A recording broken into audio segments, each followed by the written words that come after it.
Hello everyone, কেমন আছেন আপনারা?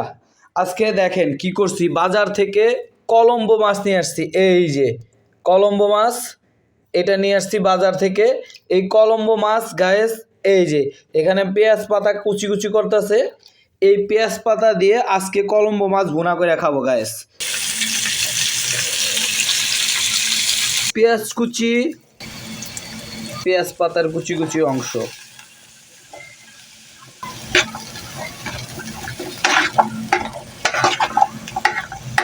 আদা পেস্ট, লবণ, নাড়াচাড়া দিয়ে নিতে হবে। মরিচের গুঁড়া, হলুদের গুঁড়া, ধনিয়ার গুঁড়া।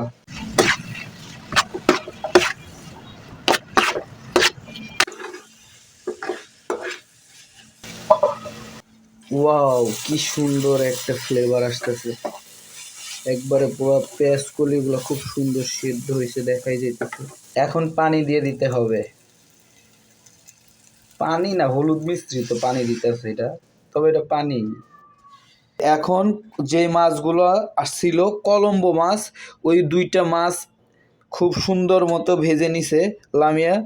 এখন মাছগুলো এই যে কড়াইয়ের উপর দিয়ে দিতেছে। এইভাবে রাখতে হবে 15 থেকে 20 মিনিট হালকা আগুনে, যেন খুব সুন্দর মতো ভুনা হয়ে যায় মাছটা। কিচি কিচি করে কেটে নিছে ধনিয়া পাতাগুলো, এখন দিয়ে দিতেছে লামিয়া। সমস্যা নাই, যা হওয়ার হয়ে গেছে। গাইস, আজকের মতো আমাদের কলম্বো মাছ ভুনা করার মিশন কমপ্লিট হইলো। জাস্ট দেখেন, খুব সুন্দর লাগতেছে দেখতেই। খাইতেও হয়তো আলহামদুলিল্লাহ অনেক ভালোই লাগবে।